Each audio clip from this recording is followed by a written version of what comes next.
New Matco Club Center at Mangalam Tower, DS Family Shop at Reti Chowk, शुद्धिकरण नशा मुक्ति केंद्र, family cloth shop.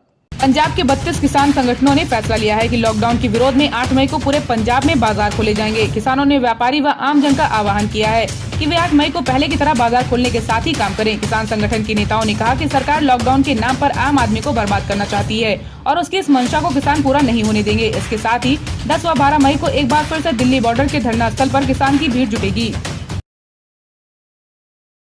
प्रधानमंत्री नरेंद्र मोदी ने पूर्व केंद्रीय मंत्री और राष्ट्रीय लोकदल के मुखिया चौधरी अजीत सिंह के निधन पर बृहस्पतिवार को शोक जताया और कहा कि वह हमेशा किसानों के कल्याण के लिए समर्पित रहे। मोदी ने ट्वीट कर कहा कि पूर्व केंद्रीय मंत्री चौधरी अजीत सिंह के निधन से अत्यंत दुख हुआ है। वे हमेशा किसानों के हित में समर्पित रहे। उन्होंने केंद्र के कई विभागों में जिम्मेदारियों का कुशलता पूर्वक निर्वहन किया है। केरल सरकार ने गुरुवार को राज्य में पूर्ण लॉकडाउन लगाने का ऐलान कर दिया है। कोरोना महामारी पर काबू पाने के लिए 8 मई से पाबंदियां लागू कर दी जाएंगी, जो 16 मई तक बरकरार रहेंगी। बता दें कि केरल में पिछले 24 घंटे के दौरान 42,000 से ज्यादा नए मामले सामने आए हैं, जिसके बाद लॉकडाउन लगाने का फैसला लिया गया है। इसके अलावा राज्य के कई जिले में पॉजिटिविटी रेट 25% से ज्यादा हो चुकी है।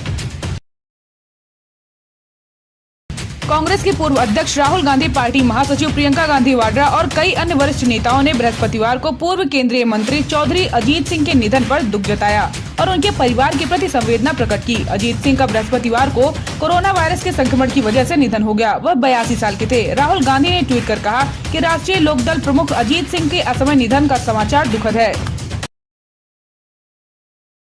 केंद्रीय गृह मंत्रालय ने पश्चिम बंगाल में चुनाव के बाद हुई कथित हिंसा के कारणों की पड़ताल करने और राज्य में जमीनी हालत का जायजा लेने के लिए 4 सदस्यीय दल का गठन किया है। अधिकारियों ने बृहस्पतिवार को बताया कि मंत्रालय के अतिरिक्त सचिव के नेतृत्व में दल पश्चिम बंगाल के लिए रवाना हो गया है।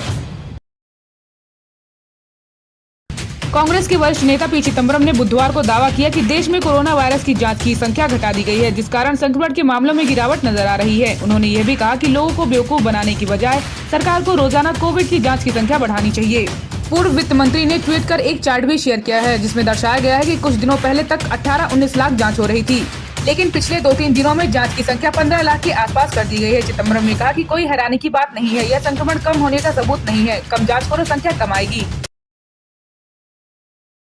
देश में कोरोना संक्रमण की दूसरी लहर के प्रकोप से निपटने के लिए सिटी बैंक ने बुधवार को 200 करोड़ रुपए देने की घोषणा की। सिटी बैंक के अलावा अमेरिका की फार्गो कंपनी ने $30 लाख, स्वीड बैंक ने $15 लाख और अपोलो ग्लोबल मैनेजमेंट ने $10 लाख मदद के तौर पर देने की घोषणा की।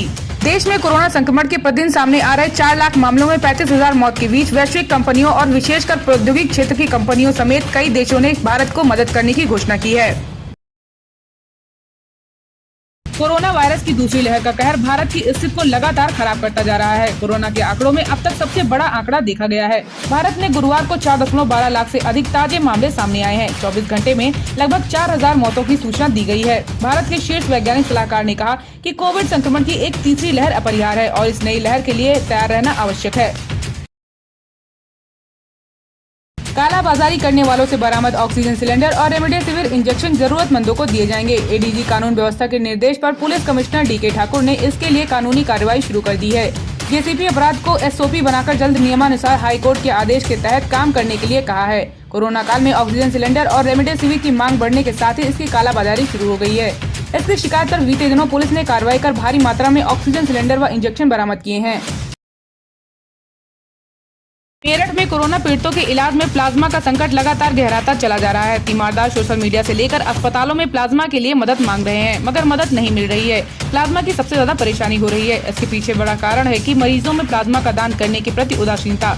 दोबारा संक्रमण में न हो जाए या परिवार में किसी को अचानक प्लाज्मा की जरूरत न पड़ जाए, इस डर से डोनर आगे नहीं आ रहे हैं। इस सोच के चलते ठीक हुए मरीज प्लाज्मा देने से बच रहे हैं। वहीं अस्पतालों के पास भी प्लाज्मा नहीं है।